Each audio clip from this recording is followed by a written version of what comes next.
guys? Welcome back to Beyond the Whistle. It is officially the very first interview episode of the new rebrand that I've officially launched. I'm so appreciative of each and every one of you being here. It's been a long and winding process, but we're finally here and have a very, very special guest here today. But before we get to that, be sure to like and subscribe, of course, to YouTube and rate us 5 stars if you're watching on or listening on Apple Music or Spotify, or wherever you get your podcast. But without further ado, if you couldn't tell by my Lowndes sweatshirt, we are here in Lowndes County in Martin Stadium, and I have a very special guest who is an alumni of Lowndes. He's a 229 guy through and through. He's one of the top linebackers in the entire country right now. He's about to play in the first round of the college football playoffs, and he is the most winningest player in Michigan football program history. So without further ado, Michael Barrett, welcome to Beyond the Whistle. Thank you. Thank you for having me here. Thank you so much for being here. I am so excited that you are here. How long has it been since you've been back here in this stadium? It's been a few months. I did a youth camp during the summer in the new indoor. You know, it's kind of different from when I played here. The whole stadium and the whole campus in general is kind of different. But, yeah, it's great to be back in my hometown. And how often do you get to come back here? Because Michigan's a pretty long drive. Yeah, not close at all. It's definitely not close. But, yeah, I get to come back probably 2 or 3 times a year. And, you know, I take as much time as I can whenever I'm down here to spend time with family, friends, and, you know, just be able to see anybody I can. You know, being back in this stadium, you're a 229 guy. You know, from what my research has shown me, you're the only guy from South Georgia on Michigan's team, right?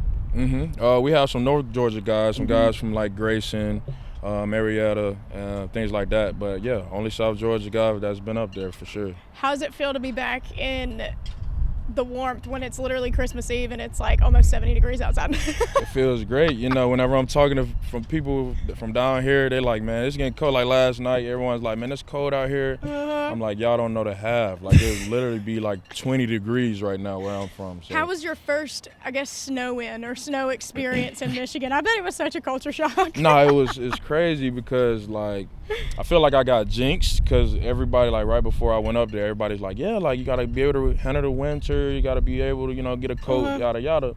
And I just knew somehow that my first winter there was going to be one of the worst winters in Michigan history. I just knew it was going to be like Seems that. About right. Yeah, so I kind of got a quick intro to the winter. My first winter there, I think it ended up getting down to like -25, like wind chill. They had to, it was like the first time they had to cancel school since like 1970s. So yeah, that was kind of my wake. You brought the freeze. Is what yeah, happened. that really You brought the cold with me. I couldn't imagine. Oh man. Like I'm one of those people who's always cold. Right. And right. So the fact that you have to walk outside and there's like 10 inches of snow and you still have to go to practice or you still have to go to, dude, that's freaking crazy to me. And like I went to school in Mississippi, and I mean it gets pretty cold in Mississippi, but obviously not snowing or anything. But it just gets like frostbite cold, like, you know what I mean, like that almost it's like very like ice, like uncomfortable, miserable cold, you know what I mean? It is a different kind of cold down south, I can say that. Like even though it's only like 30 or 40, it's like it's more of a wet cold, so it hits you a little harder, to be honest. I feel like up north is like a dry cold. It gets cold, but I feel like it's kind of like 30s up here and 20s about the same thing. When we talk about South Georgia football, obviously you said you have some North Georgia guys up there at Michigan, and but I personally feel like nothing compares to South Georgia football, high school at least. A lot of people don't understand, especially if you're not from here, like how hard South Georgia goes when it comes to football, especially in Titletown with the Wintersville Classic and things like that, something you've had the experience of playing in. Talk to me, if you could explain South Georgia football, you know, to your buddies or in Michigan or anybody watching, how would you describe it, especially here at Lowndes? I mean, yeah, like I try to talk to guys like up north all the time up at Michigan, just about the difference from football, just it's really life down south. Like football is life. Like it goes. It's a part of the school, the culture. Like, yeah, it's like just people are tailgating. It's deeper. Yeah, it's deeper down south. Like you can see like the stands and the facility. They just built a new 100-yard indoor that's about the same size as the one we have in Michigan. So like you really just don't see that kind of things at the high school level really too much other places other than down south. I just feel like it's just treated differently, looked at differently than up north. Yeah, and obviously, like with the Netflix show, Valdosta became this nationwide known school, right? I think they already were. If people don't know, like Valdosta High is the most winningest program in the state of Georgia, and in the country. In the country, yeah, that's right. And Lowndes is in the same town as Valdosta. For people who aren't from South Georgia, Lowndes and Valdosta are crosstown rivalries and like hate each other. It's so it's often compared to down here like somewhat of the Iron Bowl and even close to Michigan and Ohio State, which you've kind of experienced both Wintersville and that obviously Michigan-Ohio State, the rivalry runs deeper and the hatred is deeper. But you were used to, your fair share of rivalries here. What was your favorite memory from the Wintersville Classic here? Ooh, my favorite memory, I would say I got to throw it back to my sophomore year. I got a kick return that I took, it was kind of like a bounce, and I ended up getting the ball and scoring. I think that was one of my first big plays, honestly, of my career here. I returned a kick there. I got a pick that game. We ended up losing that game, and they ended up going on to win state that year. That was definitely one of my favorite memories. Just the roar of the crowd as I came through, and just everybody. I remember all the people in the end zone dapping me up and stuff. And I always remember that. Yeah, that's right. Did you win a state championship? No, I didn't. We should have, but we never won. See, when I look over here at the state championship, I know. Like, it says the last one was 2007, and I could have sworn Lowndes won a state championship when I was in high school. Or maybe they we went. Were close. Maybe we were y'all close. went, and y'all didn't win. Yeah, we went the third round, second round. I think the year after I graduated, I'm pretty sure they went to the state championship and lost, I think. You graduated in what? 18. I graduated in 18. I didn't realize we were the same age. Yeah, me either. How old are you? 24. I just turned 24 on the 14th. I'm about to turn 24 too. I didn't realize we were the same age. I thought you were a year or two older than me. Nah. I just turned 24. I guess it's because you're still playing. Right. That's probably why, is because I feel like, I don't know why I thought you were younger than me when you've been there, 6 years now? Number 6, yep. That's crazy. The year 6. But clearly it shows how much you love Michigan. But you know what? Let's go ahead and just get the, playoff game out of the way. Obviously, here at Beyond the Whistle, we'll talk about football, but I like to focus on more of who you guys are. So let's go ahead and talk about, big game, you guys. The elephant in the room. The elephant in the room, I guess. But first off, y'all are number 1. How's it feel? Feels great, man. Feels great to, be at the top. Just kind of, I remember being in this stadium, man, watching all the number 1 teams play, and just being able to finally say, like, that's me. It feels great. Yeah, and we all saw the reaction video of you guys when it showed up that you guys will be playing Alabama. Y'all look pretty discouraged. What was the reasoning behind that? I assume y'all were hoping for Florida State. My Seminoles. Yeah, it wouldn't be hoping for them. We just kind of expected it. Like, they were undefeated. They were, one of the Power 5 teams that were undefeated, and we just kind of assumed that all the 3 of the undefeated teams were going to make it in. So, like, just hearing that we were going to have Alabama, it wasn't, like, discouraged, like, we got to play Bama now. Like, it wasn't really that. It was more like, dang, like, they really hold Florida State for real. And, just kind of thinking about that, yeah, it really, it's just another team, another game for real. I don't think it was really like being scared. Like, I've been hearing people say, like, oh, y'all look scared, or y'all look like y'all were kind of intimidated, and it's just not that. It definitely wasn't. That was more just a shock of, watching a team like Florida State just get kind of booted out just for, somebody being hurt. Yeah. And so, I expected Alabama to be in. Once you beat the number 1 team in the country, you should be in the college football playoffs. But I was very surprised that Texas made it in. It's not that they're a bad team. I was just like, you got Georgia and then you have Florida State still, and you can't tell me that Texas is better than Georgia. In my opinion, I guess. And I hated it for Florida State because I was like, 1, I love my Seminoles, and then 2, just there was 1,000,001 different reasons that they said they left them out of the college football playoffs, and none of them really made any sense. Like, they couldn't just stick to one answer. It's political, man. It's a lot about, money, trying to get, what the people want to see.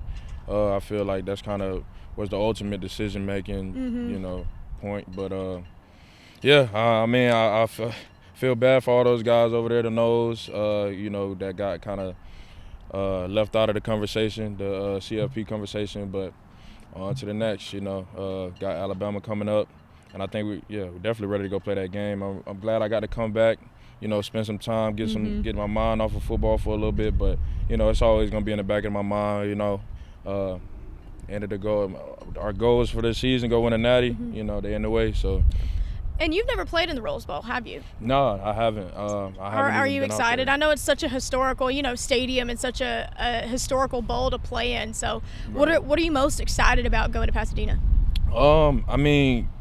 First off, I was thinking about the weather that kind of instantly jumped off the page. Like, I'm in California. Yeah, man, I'm tired. I know because I'm about to have to fly back to Michigan tomorrow, and I know it'll be cold there. Hopefully it's not snowing. But the first thing I was thinking about just the sun rays, just being able to be in that environment, that weather. And then I just being able to see the stadium and just being a part of all like the bowl activities and stuff like that. They're always fun, and I just know the vibes are going to be high out there in Pasadena. So I'm just ready to kind of see the roses, smell the roses, and literally. Yeah, right. And kind of get everything going. Yeah. So. My last thing, that I really want to talk about the Rose Bowl is, we've seen it's been such a weird year, in my opinion, for Alabama, right? I feel like it hasn't been the season that we've seen from Alabama in, recent history, but they've come such a long way from where they were in, week 1, week 2, week 3. And we've seen that they just somehow find a way to win, every single game. Iron Bowl, for example, 4th and 31. Come on now. But so what's it going to take to beat Alabama? And obviously you guys are the 1 seed, but Alabama's proven that obviously they've found a way to win, but you guys are undefeated. So what are you guys really looking out for as far as, obviously Jaden Milroe, but what's it going to take to beat Alabama in the Rose Bowl? Yeah, like you said, Jalen Milroe, he's a first-time quarterback, just trying to get him uncomfortable, make him as uncomfortable as we can, kind of in that pocket, make him try to just stand back there and play quarterback. He's his most dangerous when he get to run around in the backfield and making plays with his legs. So just making him uncomfortable, getting to him, and just not getting the ball thrown over our heads. I feel like it's going to be probably the biggest keys to winning that game. And I said that was my last one, but this is my last one. The bowl game is literally Rose Bowl game, whatever. Playoff game, Rose Bowl game, same thing. It's a few daw away. Do you think that maybe you guys having this break so close to such a big game could maybe have an effect on the way that you guys play, or are y'all able to really compartmentalize and lock in when you need to lock in? Yeah, we've been, since the Big Ten Championship, since that ended, we've been already locked in. Once we found out we were playing Bama, we've already been kind of going about our preparation, kind of locking into film study, practicing, things like that. This really only our little two days off right now until we go back and hit it and get back into the film room and stuff like that. But I feel like honestly, just having all this, it's really a lot of time to prepare. Other than the game after this will be like literally the next week. So I feel like having more time to prepare this whole month, pretty much, I feel like is good for us. And we're going to get all the serious stuff out of the way, you know what I mean? Obviously, there was some hate towards Michigan for you guys being ranked the 1 seed, even though, y'all are undefeated and you had a great season. Obviously, there's some scandals and things going on that are still under investigation, so obviously we're not going to get too deep into it. I just want to see, where you were when you how did you find out about the whole situation? Because I feel like everybody found out at the same exact time. Like, the entire world found out when it broke on Twitter and stuff like that. So where were you when you found that out, and how did you find it out? I'm pretty sure a lot of us kind of found out the same, just over like Instagram or Twitter. I think I saw like a tweet about it, and I think I was in the locker room, and a lot of the guys kind of we all just sat and talked about it, like, is it true, is it this, is it that? And just kind of went along about our day. Everything was kind of falling into place, and we kind of met as a team, as like players, like had a player-led meeting, and just kind of told everybody, like, control the controllables, like with everything that's going on outside of this in the media about Coach Harbaugh, about like the scandal or whatever's going on. Like, we can't do anything about it. All we can do is just keep doing what we've been doing, playing football. It'll be great for real. So yeah. What were your immediate emotions? Were you more so like confused or shocked, or like did you not believe it, or like what were your immediate, you know what I mean, feelings? Yeah, I mean, I feel like it just kind of was a little all over the place. I had a lot of emotions kind of running through. I had like, the fear of us being like just kicked out for something we didn't even do, or like anger for everybody just kind of, because now it's like everyone's kind of coming at our character and just our questioning abilities. your credibility. Yeah, right. It's like, okay, well, they've done this because they cheated. Oh, he made that play because he cheated, because he knew it was going to be there. And it's like, that isn't how it goes. And I mean, that's kind of the stuff that goes through my head, or our head, of just like, just downplaying what we've done all year and our whole careers, pretty much just off of, those scandals and just he say, she say stuff. So, just a lot of different emotions as I was kind of going about it. But, like, I've been through so much. Like, I was telling a lot of people, I've been through so much in my time in Michigan. Like, I just feel added like, on to it. it. Yeah, it's just another, it's just another thing. Yeah, it's just another thing that is gonna do nothing but get me better. I feel like that's kind of the mindset I have to go through with a lot of things. Like, just look at it as it's just another thing that'll get you better in some way, for real. So, were y'all able to really kind of lean on each other, or did it kind of wear off after a few days, after you were like, all right, I mean, it is what it is, happen, not happen, like, we're still going to play football, you know what I mean? Yeah. Like, were you guys able to lean on each other? How did y'all manage to block out the noise? Yeah, for real. I feel like, because then we brought out like the Michigan versus everybody like logo thing, and it's kind of stuck with us as like just bringing that family mentality into the room, into the building, and just kind of saying like, it's us versus everybody. Like, everybody's gonna say what they want to say. They're gonna do what they want to do, and all we have is us, and that's pretty much all we need, for real. So just us. I feel like everything that's been going on this whole season, like with everything, has only brought us closer together as a team, as brothers, and I feel like it's helped us play better. So just bring on the hate. That's why I said, man, it feels good to be the villain sometimes. I was just about to ask you about that. I was just about to ask you about that. I think it was the Ohio State game when you said it feels good to be a villain, and people blew up on that one. God, gosh. I was like, yo, what? Yeah. And more so it was Ohio State people hating on you. How does it feel to be hated by so many people just because of where you go to school? Because I think people think like, oh, the Iron Bowl is the biggest rivalry and things like that, and everybody has their own opinions. Being from the South, I could say that Georgia, Florida, but personally, in my opinion, Michigan, Ohio State, I feel like literally hate each other to their core. Like, I know people who won't even be friends with Ohio State fans just because they're Ohio State fans. Like, they won't even be friends with them. So how does it feel to be hated by so many people, and what is your experience playing in that game? I mean, just all the hate that you get, I feel like I tell a lot of people, you can either let it break you, or you can let it fuel you. And I just kind of just embrace it, like, especially when we play at their house and it was kind of their stadium on their grounds. And that's why I said it felt like walking through Gotham City as the Joker, for real, when everybody's just booing you and like this, you're that, and like they can't do anything but sit and watch me work, so just embracing that hate, just embracing it. I've compared it to like the Lowndes and Valdosta rivalry.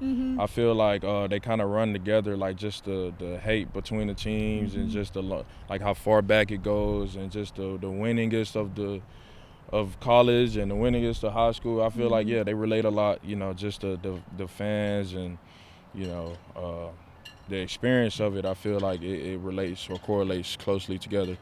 Do you remember your first Michigan-Ohio State game? At least like your first one that you played in? Yeah. How nervous were you going into that game?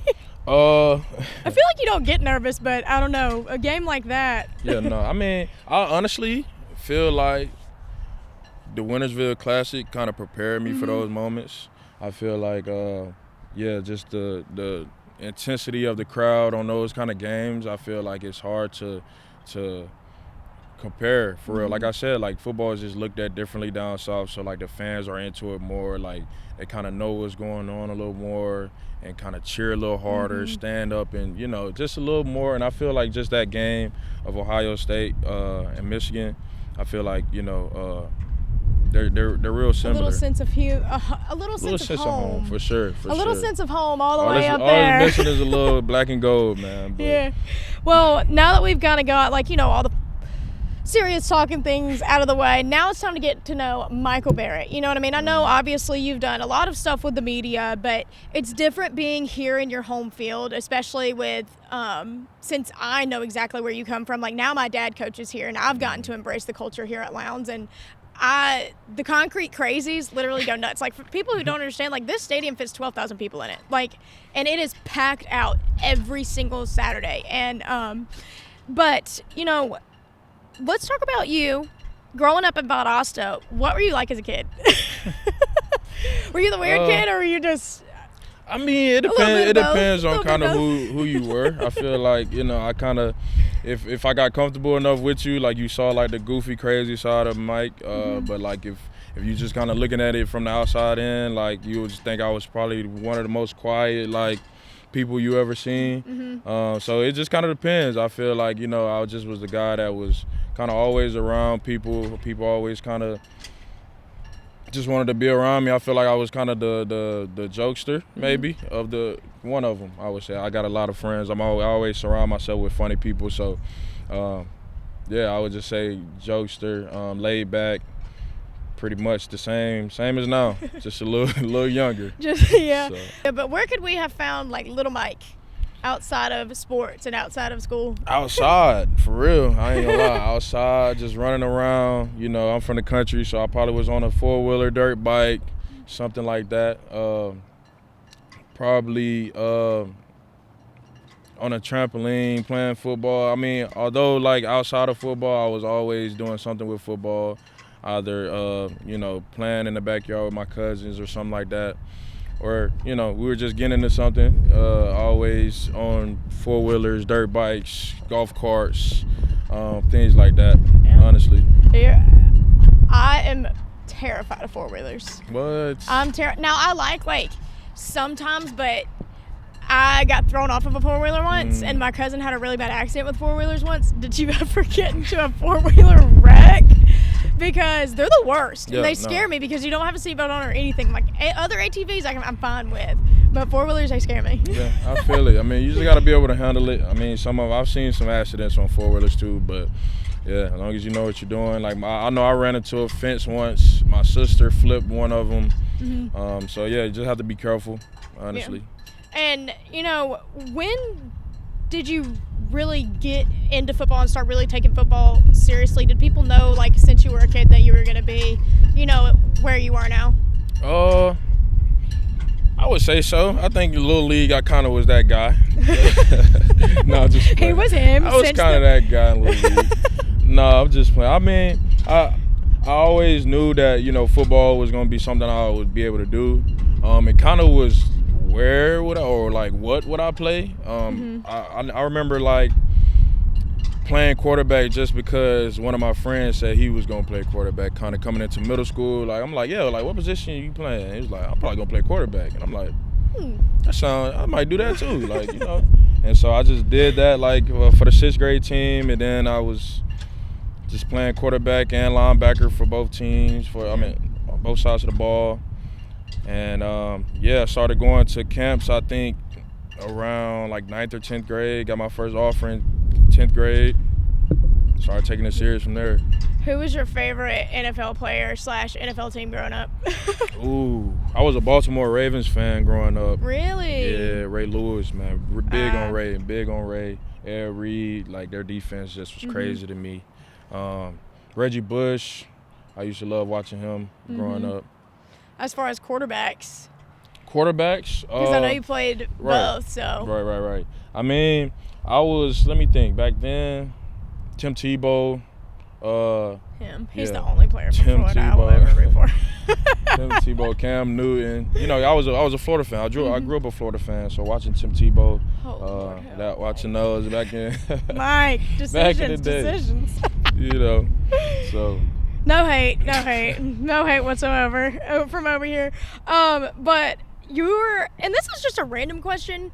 I had, your jersey number was number 1 in high school, and now you're number 23. Was there a reason for the jersey number change, or was number 1 just like not available when you got no, yeah, like, oh, now it's like when I first got up there, they told me like, okay, like number 1, that's for like an upperclassman guy, like you got to work for that. They can't just hand that number out. So I'm like, okay, that's cool. So I ended up getting number 6. I started off with number 6.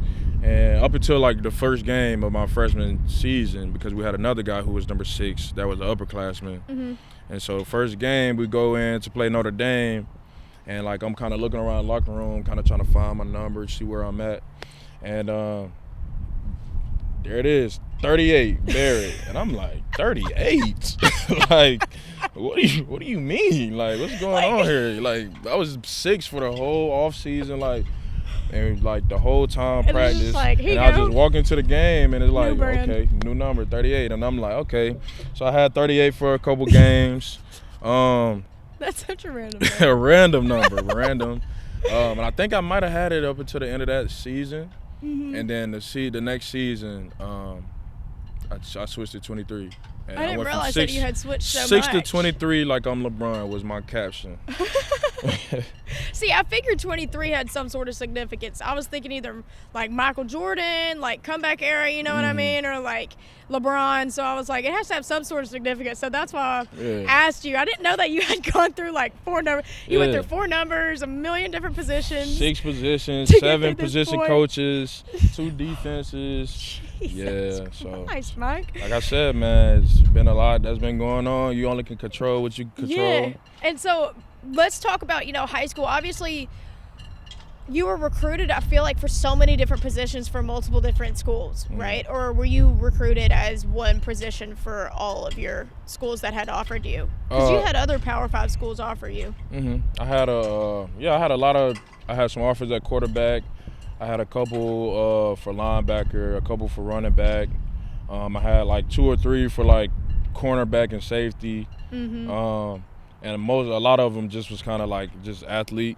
Just saying they would ask me like what position like a lot of coaches would ask like if you could come and play and start any position right now, what would it be? And I'm like, I don't care. Like I'm just trying to play. As long as I'm starting and as long as I'm out there making a contribute to the win, going out there making plays. Like I didn't care if I was out there scoring touchdowns or making tackles. Like it didn't really matter to me. I just wanted to be out there on the field. I just love the game. Just want to be a part of it somehow. So let's talk about, your recruiting process. You said your first offer was in 10th grade. Who was that? East Carolina. Okay. And then when did the Power 5 offers start rolling in? That is a Power 5 school. East Carolina, are they? I don't know. I'm just talking. I don't know. I don't think that they are.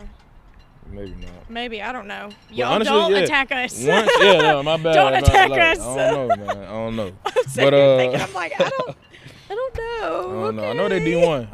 They're D1, but I don't know. I don't know how to Power 5. No, I don't know. Oh, actually, no, they're not Power 5. You're right. They're not. They're not, because I thought that they played not. like. They're definitely not. Yeah, they definitely not. That's on me. I apologize. But it's okay. We're prone to mistakes here at Beyond the Whistle. It's fine. I feel like right after that, like I started getting a lot kind of rolling in. I remember getting like Southern Miss, like a lot of the smaller schools. Like I got like Georgia Southern, Georgia Tech. I got like South Florida, Central Florida. Like, and most of those were like for quarterback, where they had like dual threat quarterbacks at the time. And then I started getting like Nebraska's and LSU and Tennessee and stuff like that kind of towards, I want to say, the end of my junior year. I feel like I started getting kind of most of my like Power 5 offers, a couple of the SECs and stuff like that.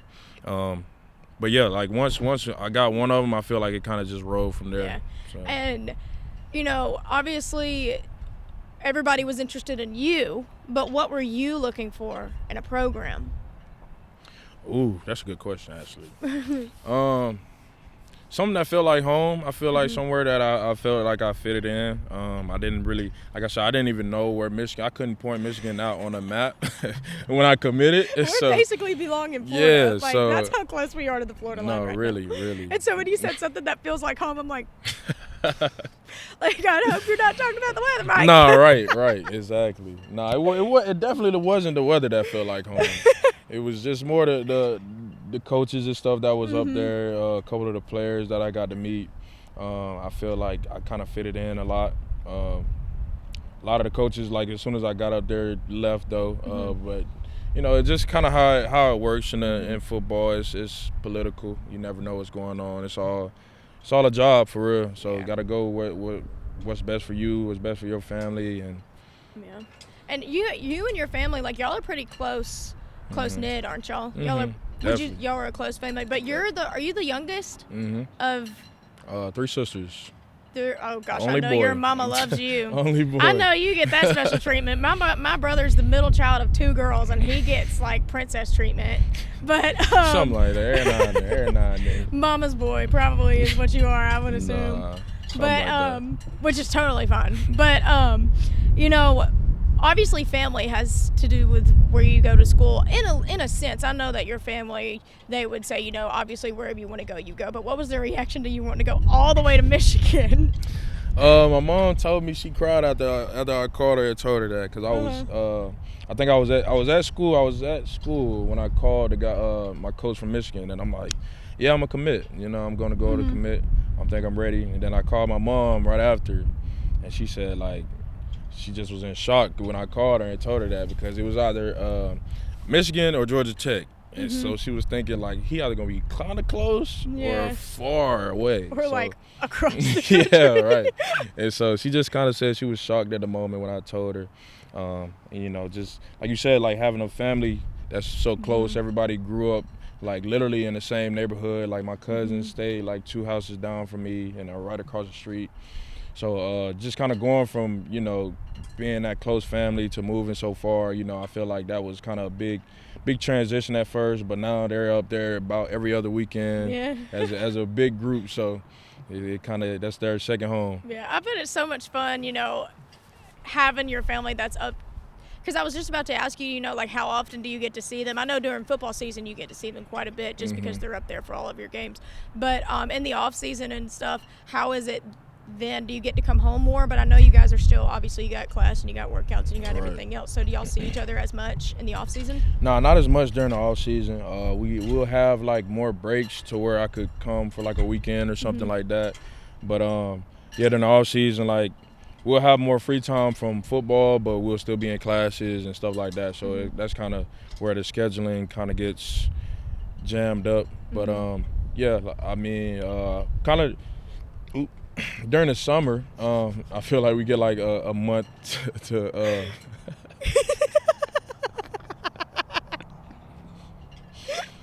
I don't know what that was, but I'm sorry, I can't tell if you just burped. Like I almost burped, but then it like stopped in my throat. I don't know what that was. I'm sorry, like. Okay. It happens. It's totally fine, I promise. But yeah, I love how we like made that mental like connection. We were like, trying to stop. I was trying to keep going, like, but I couldn't even. I don't even know.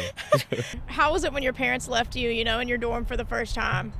How was that? Were you nervous going so far away? First off, let's put it that way.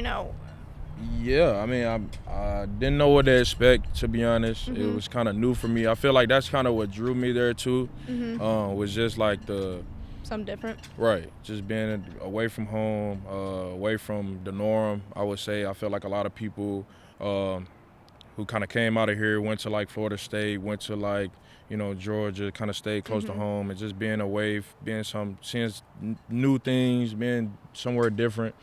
I feel like just going up there with a clear mind, not knowing what to expect.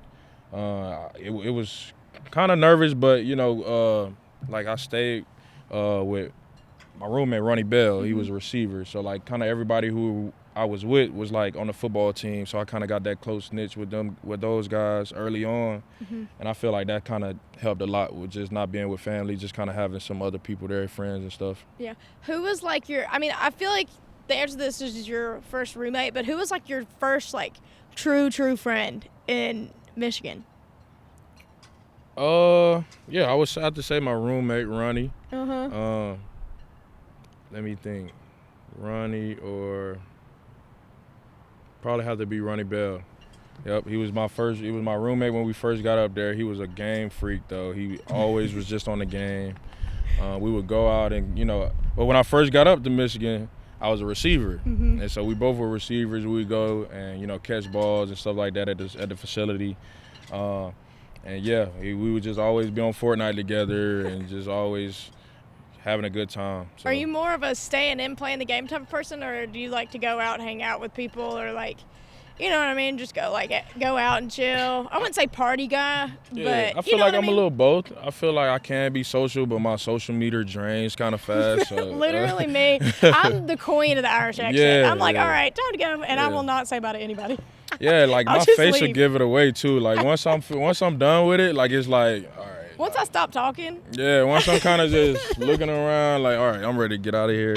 And I dip. Yeah, I'm like, all right, I will not say bye to anybody. Let's go. Yeah. Like I'm such a social person, but once that battery drains, I'm like, okay, see y'all. Yeah, and then everybody's like, where did you go? I'm like, I'm home. I've done had a shower and I'm in bed. Like, where are y'all? I'm gonna make it be known, like, yeah, man, I'm done with this. Let's go. I'm ready to go lay down, play the game, go do something else. Like, what was like the biggest culture shock, I guess, when you got to Michigan? I feel like the weather probably the thing, but I feel like up there and down here, there's so many things that make it different aside from the weather. So what was like the biggest culture change or shock that you witnessed? I would say just all the different cultures I got to see, all the different people I got to see on a daily, all the connections I was able to make, and just people who aren't like me or aren't who I'm from, like being able to network in that way. I feel like that kind of was the biggest thing. Other than the weather, that's kind of was the first thing to pop off. I mean, I don't think you can talk about a culture change without talking about the weather, but I feel like the weather kind of brings a different culture too, if that makes sense. Like, yeah, obviously a lot of Michigan fans are going to watch this and they're probably like, what do you mean like a culture shock? Like, no, you guys, like, South Georgia is not Atlanta. Atlanta gets, decently cold compared to where you live in Michigan, but like we're in Valdosta right now and we are literally at pretty much the border of Florida. I think it's like an hour to get to the Florida line. And so like not even 15 minutes. Yeah, not even. And so we are literally in Florida. Florida might as well claim us. No, so on the border. When we say like it's literally December 24th and it's probably 75 degrees outside. Yeah, it feels it's great. It's sunny man. and 75. Like we could probably I got this little flannel, man. I really don't have too much like warm weather clothes. So like whenever I come back home, whenever I come home, like everybody like, yeah, why you got that hoodie on? Why you got those sweats? I'm like, that's all I got. Like unless I come out here with like some gym shorts. But were you even prepared for the cold weather as far as like clothing, like when you got there? Not at all. I mean, I remember people telling me like, bundle up. Yeah, I remember people were telling me like, yeah, like you got to get a coat, like. And we're I'm like, thinking, yeah, like, I got jackets. like, yeah, I got jacket. A lot of jackets. Like, I got a hoodies. I got. They like, no, you got to get like a winter coat. And so I didn't have a winter coat my first winter. See, I would be thinking like North Face, like bubble coat, like something that we consider warm jackets, but no, they're talking about like parkas. Yeah, like the like, huge, like not for looks, not for looks, just for warmth. Like it don't matter what color it is, don't matter. Yeah, it's like you about to go skiing down Mount Everest. About you know to hit what I the mean? slopes. Really? No, what's crazy? Craziest thing I probably seen. I just thought about it.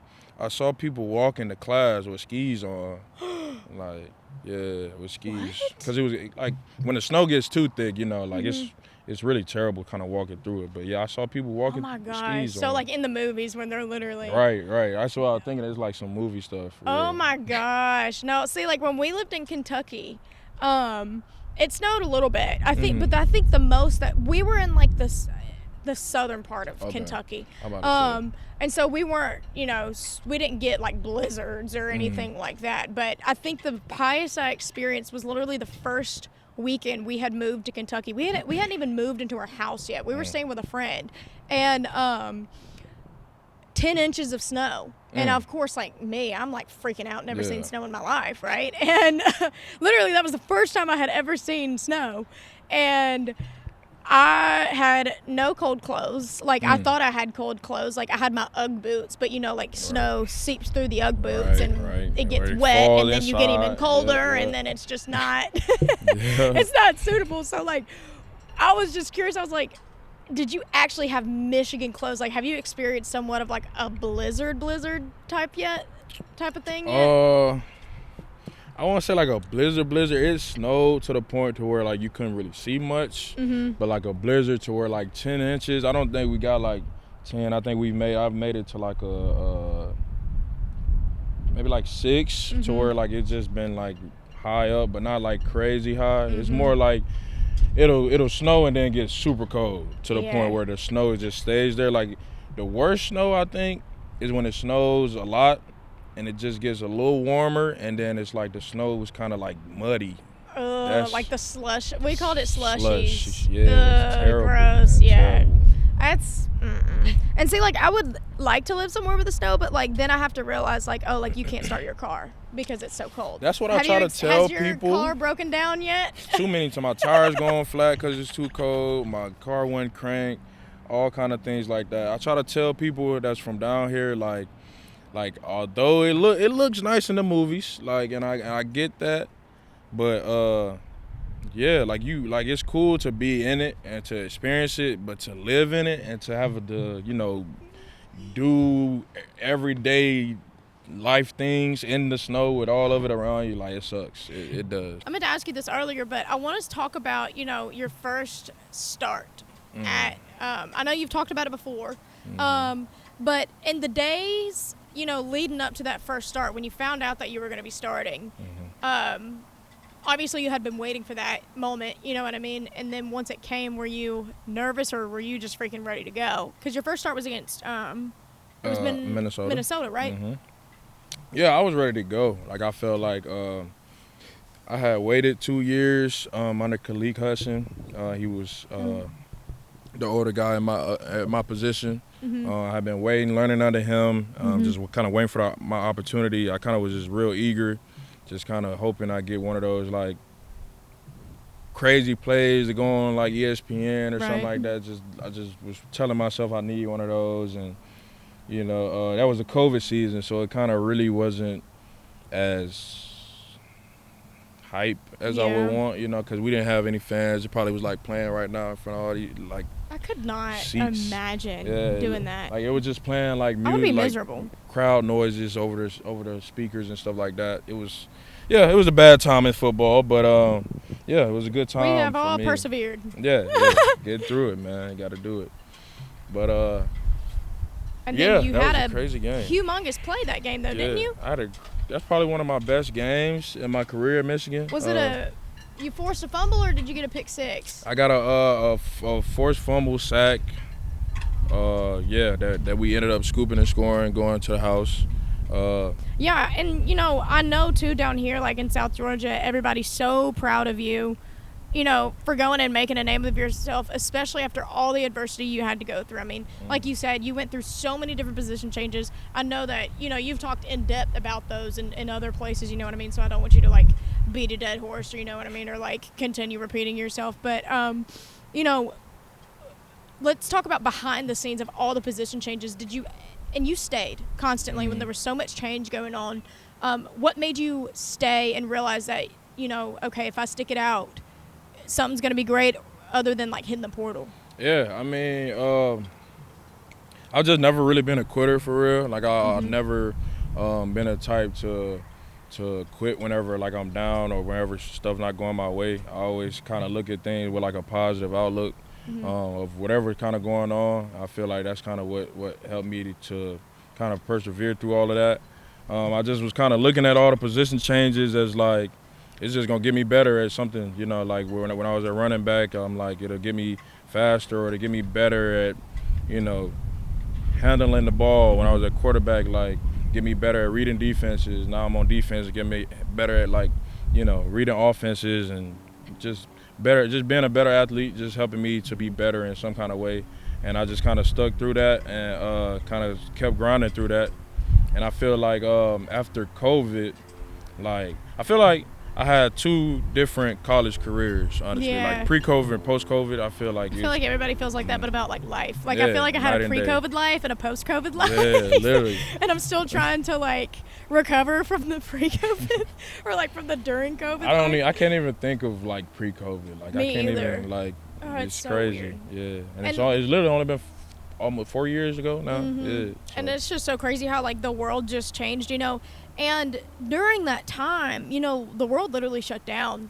They, at one point, I don't know how it was in Ann Arbor, but I know in majority of cities, you couldn't be out of your house past a certain time. Mm-hmm. Airports obviously were shut down or very limited. So during that COVID period, obviously, even though you have teammates and things like that, but practice looked different. I mean, obviously, standing 6 feet apart or virtual practice. What was that practice life like behind the scenes of COVID? Man, that COVID season, man, when it first hit, I think we were just about to go into our spring practices, and then they had shut everything down, saying we couldn't do anything. And so kind of once we got back started, we had to do COVID tests every morning. We had to come in at 6 a.m. do COVID tests every morning. Had to wear masks all around the building. We had masks on our helmets, oh my gosh.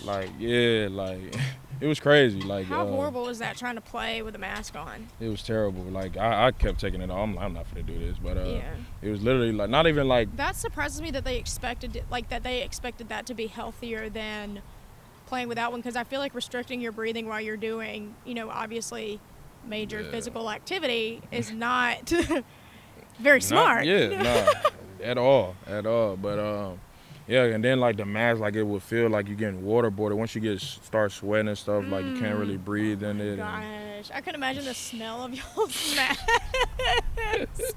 The smell of y'all's masks. I can smell it now. I bet it was awful. Terrible. Just throw them away.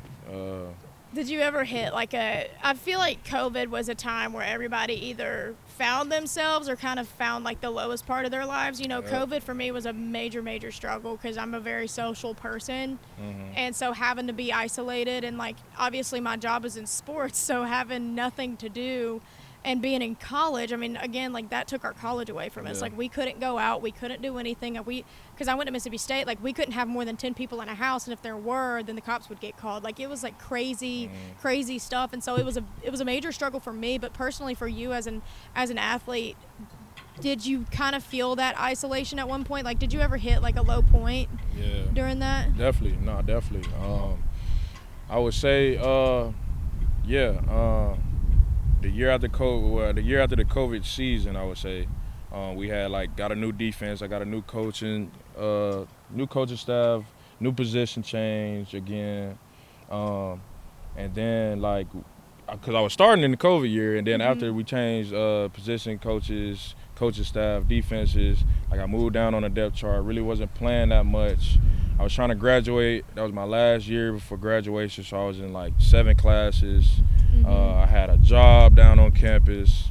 And, so you were working too, a job. Yeah, I had a job. It's so, football itself is a job, so. Yeah, so that's crazy that you had a job. Practice up until, I will practice up until 6 or 7, and then I had to go to work at 8 and be down there until 2 a.m. And where'd you work at? We had a Michigan Union on campus, and it's kind of I was just what they call it. I just had a little desk job, kind of just a receptionist job, I guess. Pretty much. You could call it. Campus information. That's what it is. Campus information. And I used to just answer the phone. People used to call about admissions or asking for people, and I would just kind of redirect them, or people would come up and ask where things were at. So it was a smooth job for real, but I just needed to make ends meet. This was kind of when NIL was kind of just getting introduced, so we really Yeah. weren't getting paid too much, and I just had a lot going on kind of in that time. So yeah, that probably was the most down I've been probably in my whole life, that little area. How did you manage to like pull yourself out of it and keep, you know, your head in it? Because I don't think people talk enough about the behind the scenes part of being an athlete. Like it's very much takes a toll on you mentally, especially with all the trials and tribulations that you've had to deal with. COVID, position changes, coaching changes, literally everything and anything under the sun, and especially you being so far away from your family. I don't think people talk about enough how difficult that is, because they just expect you to go out there and play. Yeah. You know what I mean? Yeah. So how did you really pull yourself out of that, and, you know, to the point to where you decided to continue to come back to Michigan instead of leaving? Yeah, I mean, just surrounding myself with like positive people who always kind of like uplifting me, kind of pushing me to keep going. I feel like that kind of was, you know, the biggest thing for me, just surrounding myself with people who are like-minded and people who, you know, always going to encourage me to be my best self at whatever I'm doing, or, you know, stuff like that. I mean, I feel like just surrounding myself, having teammates kind of help people. You know, it's easier to go through stuff when you go through stuff with somebody else, you know. So, like, surrounding myself with people that kind of are in the same kind of predicament I was in, and we kind of grinded through it together. Yeah. And you are now the most winningest player in Michigan football program history. Do you think that'll ever like sink in? That Probably, you're the most maybe, winningest in history. Maybe after I leave. Right now, I just kind of feel like an old man when I hear that. But no, it is a crazy accomplishment, man. I like hearing about it and thinking about it. Just all the players that done came through Michigan and all the wins that they had. Like, they're the winningest team in the country. So like to be able to say I'm the winningest, like, it's a crazy accomplishment for real. So it's dope. I mean, it's just, I don't think I'd ever be able to wrap my mind around, like, you have the most wins in program history, which is, you know, I mean, that's just literally crazy, and it's been such a crazy journey and ride for you at Michigan. What does that fan base mean to you? You know, they're freaking ride or die for their Wolverines, man. No, the support, man, from all of the Wolverine Nation. No, it's definitely, I feel like, kept us going kind of as a team. All the people who's kind of I've seen, like, it's a lot of little fans I've seen, like, that's been there for my freshman year that I've still kind of keep in contact with, or I'll see them every game, and we'll speak to each other. But yeah, man, like, they're ride or die for sure. They're always gonna have our backs. Yeah, it's great to have. Yeah. So I saw a video, Coach Harbaugh, he had a helmet of yours in his office. I think he said, like, every time like a helmet breaks or something like that, that player gives it to him. Which game did that helmet break, and what is your relationship with Coach Harbaugh, and like what's it like, you know, playing for him? I feel like people only know him very surface level. So what's it like playing for him, and just the type of guy he is, and the story behind the helmet? Yeah, nah, I mean, Coach Harbaugh, man, yeah, that's my guy. He is like who you see him as. Like, he don't put on the front for the media. Like, he's not gonna front for anybody. Like, what you see is what you get. Great guy, man. He's a player's coach. He's always gonna do what he can for his players. Yeah, it's a great plan for him, man. You know, it's a great plan for somebody, you know, like, will fight for you for real. Like, yeah, he's always been there, always been my guy. I got to sign that helmet for him, though. It broke against Maryland this year. It broke. I remember, like, making contact. I hit a guy, and I got up, and I'm like, I can't see, man. Like, I can't see what's going on. I'm looking around. I'm like, I can't see. They had to, like, sub me out. Like, my whole, like, face mask was, like, I don't even know how it broke. They just had to find you a new helmet. Yeah, well, they had to, like, take the whole face mask off, like, redo it. I had to wear somebody else's helmet for, like, a couple plays. But it was crazy, yeah. He told me, like, he wanted me to sign and put something on there for him. So I actually wanted to keep it myself. But, you know, he asked for it before I could say anything. So he has so many of them in his office. From what I saw, like, he has, like, so many players or whoever have brought that to him, which I think is pretty cool for a coach to have all of that from all of these different players. And speaking of helmets, I also saw where someone on a comment somewhere on YouTube was like, someone needs to do like a story over the stickers on your helmet. You have like 1 million of them on there, and I assume that it's from plays that you've made or things like that. What is the story? Because I don't really know that much about, the Michigan's football program as a whole, like the traditions that you guys have, like especially internally. So what's the story behind the stickers, and how did you earn them and things like that? So the stickers, like you get a sticker for every game you win. So they have like the Wolverine logo, and then I have like the game number of what number. Like I have like 944. Like the Maryland game was 1,000, so they have like the win number on there. Oh, so I didn't know it was for wins. Yeah, like some of them for wins, some of them for like individual achievements, like player of the game, or he got an enthusiasm unknown to mankind sticker. You get it's a lot of different stickers. Like you get a sticker for like different things. Like just random stuff. I won't say random. Most of it kind of go towards the game. Yeah. You said what did you say? Enthusiasm unknown to mankind. What is the story behind that sticker? I mean, that's kind of Coach Harbaugh. He kind of always says that, like, attack every day with an enthusiasm unknown to mankind. That's kind of his saying. And this year he started like making a sticker. So anybody who kind of brings just the juice to the team, you bring that enthusiasm. That was a sticker. I'm glad I got to get that sticker this off season. Yeah. You get like, I'm trying to think. It's a lot of. How many stickers do you think you have on your helmet? I counted them, but I started like losing count as I was counting them, and I think I'm either like 97. Oh my gosh. To 98.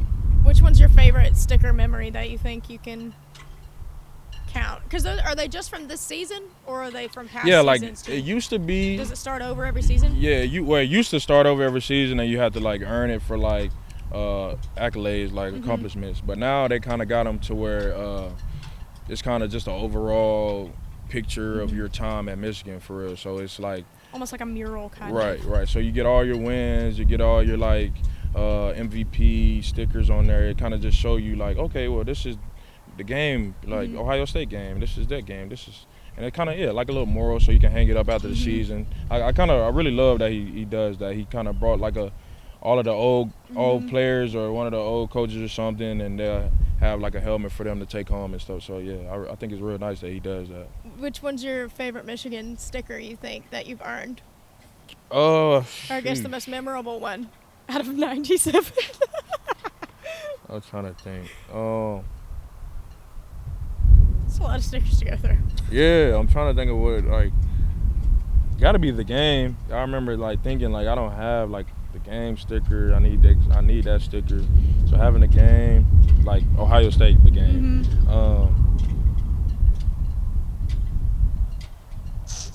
I don't know. We'll come back. I don't know. I have to take a look at them. We'll have to have a part 2 of the podcast next time you're in town. But getting to my end, I want to ask, do you have any superstitions on game day? Like, or little traditions that you do yourself? Like, do you wear like the same socks, or do you wear, or like, you know what I mean? Like something you do the same on game day? I mean, I'm trying to think of what I wear the same. I would say I don't think I wear anything the same. I like to change like my look up a little bit, but like in terms of things that I do, like I won't get taped until like I'm about to go out there. Like I won't. I have to face my helmet forward in my locker. When I first get in the locker room, I don't know, like I always have to turn it around, face the front. And after we run out, I always have to go into the end zone and be facing the field to pray. I've done that every game, so it's kind of a tradition for me, kind of superstition. And I remember I was a captain one game, and I didn't think I was gonna be able to do it, and I'm like, there's no way I'm not gonna be able to run down here. So like literally as the kickoff team about to go out, I'm sprinting down to the end zone like I gotta go get this prayer off real quick, and it's funny. Anyways, that's pretty much all I had for today. Like I said, I told you a little bit. I do a verse of the day. I'm a Christian. I know you're a Christian. You literally went from church to came here. So I do a verse of the day, and it's so funny because my app that I get my verse of the days from that shuffled to this verse, and I was like, oh my gosh, that is perfect, because I feel like it applies to Mike and your story. So the verse of the day today is James 1:2-3.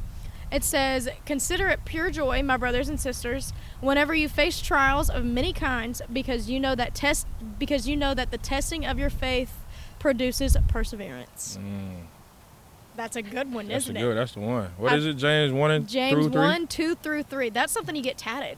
No, really. That's a tattoo-worthy Bible verse. You need to like frame that one, because I feel like that is like the epitome, and I feel like it's not like the most famous verse in the world, you know what I mean? But I think it means a lot, and we've kind of talked about it throughout here, but reflecting on your time, you know, when did you have to turn to your faith to produce the perseverance, you know what I mean? Like, did you have that super strong relationship with Christ going into college?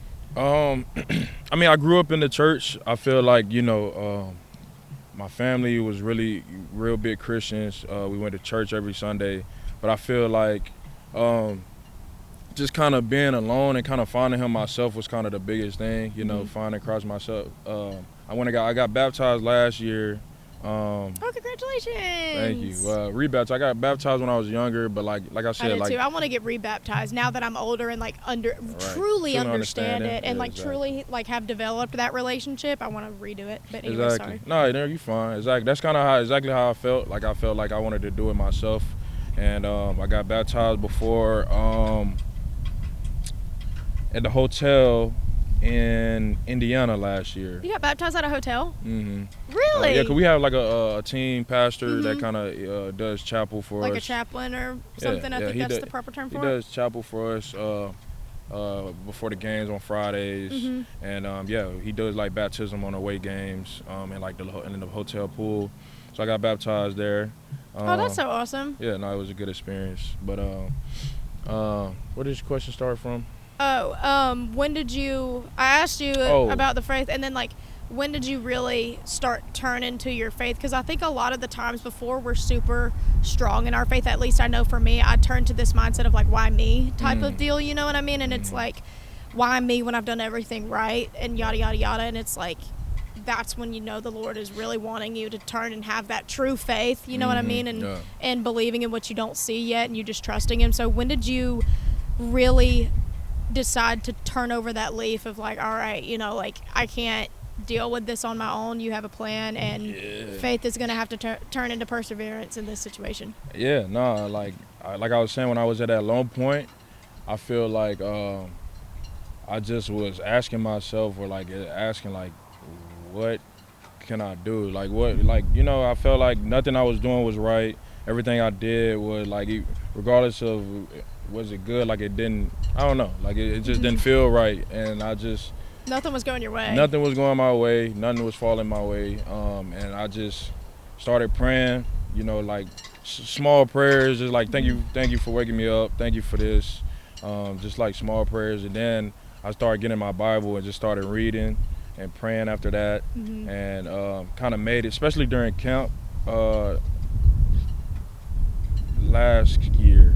I think last camp was when I really got into my Bible. I started reading every night. Every time I got home, I made sure I read like at least like 2 pages. And like I would read, pray. I started getting like other teammates kind of to join in with me, and that's kind of the point to where, you know, I was like, I can't do this without God, for real, without Christ. And like I was kind of embarrassed that I even was going without it, you know what I mean? Because I do the same thing. I think everybody goes through that. Yeah, because it's like I said, like I grew up in the church. I always was around it. And to kind of just find that myself, you know, was kind of probably a big experience for me to, you know, be able to get baptized and, you know, read the Bible myself instead of having to go to Bible studies and stuff like that. I feel like that was a big turning point for me. I think now we've seen a lot of athletes really come public about their faith. I think it's very, like, for a while, I think people were kind of, I wouldn't say scared to talk about it, but the media nowadays doesn't love to glorify it, you know what I mean? They don't love to glorify athletes and their faith, and I think C.J. Stroud is a big person. Obviously, Tim Tebow way back when got absolutely obliterated for it, you know what I mean? In the media and stuff like that. We've just seen it over and over, and now players are really starting to talk about it publicly. So I say all of that to ask you, why, and I say that because in the comments they're like, why are these people even believing in this person? You know what I mean? Like, you believe in something that's not even real. You believe in something that you can't even see. Like, why do you as an athlete believe in God, and why do you think it's so important for athletes to share their faith publicly? I mean, I feel like, especially at the college level. Yeah. And the NFL level. Yeah, well, just on that point, like, I feel like everybody should, come public about their faith, because, I mean, like, you never know who you'll save, just kind of with your experience or your testimony. Right. You never know, like, who's going to be watching, who's going to hear that word. And I feel like, reach one or something, reach one, teach one, and you never know, like, whose life you could save just by just coming out and talk about your experience. But, I forgot the question. The other one, sorry, that was a two-part question. No, that's my fault. That's why I started at the second one too. So. But the first part of the question was, like, why are you a Christian in the first place? I know you grew up around it, but obviously you didn't have to continue that as you got into an adult. So why have you continued not only to be a Christian, but to really start to take your faith seriously too? Whenever people ask you, why are you? Why do you believe in God?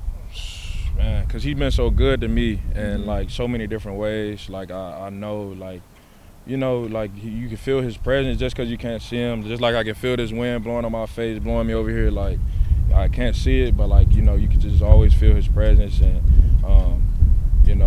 regardless of what's been going on, how down I've been, like, he's always been that light spot in my life. And regardless of where I've been in life, anytime I've come back to him and found, like, he's always led me back to him in some kind of way, and just continues to bless me, bless my family, and I always glorify him for real. I always, like, talk about him to my teammates. I always talk about it. Like, I remember actually, it's funny, one of my teammates was asking me about this last year, I think during camp. And that's why I was saying we kind of got into the Bible together, because, like, he just why do you kind of talk about him, or why do you believe in him? And I'm like, man, like,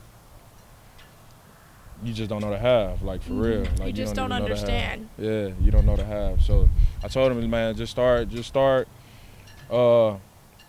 really taking in, like, the small things, the little blessings in life that you really don't pay attention to, and that kind of when you start to realize, like, his works, when you start just being grateful for the small blessings in life, man. That's kind of that, it brings it out. Yeah.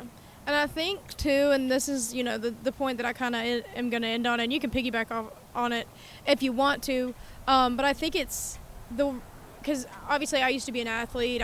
My brother's a college athlete. My sister's about to be a college athlete. My dad's a coach. Like, it's faith in football and faith in sports has just been something that's always been big to me, but it wasn't huge to me until I had to develop that own relationship as an adult. And the older you get, the more you realize you cannot carry the weight of life on your own. You can't carry everything, and you're not meant to. That's the thing. You're not meant to carry it all by yourself. Like, you weren't meant to carry all the COVID situations. You weren't meant to carry, all of the position changes and the trials and tribulations. Like, you weren't meant to carry it by yourself, And I think that that's important for people to understand. Like, my favorite thing about being a Christian is, like, no matter how badly things get, like, I know and I believe in my heart that, like, there is a God that loves me and is going to make things better for me. You know what I mean? You just gotta stay the course. And I think that that's something that's so liberating in being a Christian, is knowing, like, no matter how hard life gets, like, it's not going to last forever. Yep. It could last for a few years, but, like, it's not going to last forever. And I think that that's something I encourage athletes to really and truly dive in, and even just, ask a friend, like, ask a teammate or a coach or whatever, to get into it, because once you start to carry the weight of life on your shoulders are going to break. You know what I mean? And I think, like, you probably can kind of add on to that if you want to. But I think that's the most important thing to me, and the best thing about being a Christian is knowing that you're not ever by yourself. No, exactly. No, I agree with that for sure. Just like you said, man, having him in your corner, man, always being there, regardless of what you do, you know what I mean? Like, regardless of how far you've gone from him, like, you can always come home, and, like, he'll always love you the same. Yeah, just that faith, just having faith in him at all times, like, faith that it's not going to last forever. Like, there's always going to be light at the end of the tunnel, for sure. Well, is there anything else that you have to say? I know we were here. We got off topic a few times, but hey, I had fun. Yeah, no, it was good. I feel like that was a good one. I hope everybody enjoyed it. I appreciate you bringing me on here. But of course, I appreciate you for coming out and taking away, you know, the time for your family, and especially on Christmas Eve and things like that. They about to jump you, actually. Not just playing. Really? I mean, I wouldn't be surprised. But anyways, you know, Mike, thank you so much for being here. You guys, y'all be sure to give Mike a follow, all of his socials, and keep up with him. And of course, you know, let him know that you watch this interview here at Beyond the Whistle. And I just appreciate you for being here, Mike. Thank you. Good luck against Alabama. We're rooting for you. I know everyone in South Georgia's rooting for you. But you guys, again, don't forget, like, subscribe, leave a comment, you know, your favorite part of the interview, whatever. But anyways, Mike, I appreciate you, man. It was so good to see you. Of course, we'll see you next time. We'll have to do a part 2. Definitely have to run it back. Back. But make sure y'all go like and subscribe, for sure. Yeah, what Mike said. What I said. We'll see y'all. Bye, guys. All right.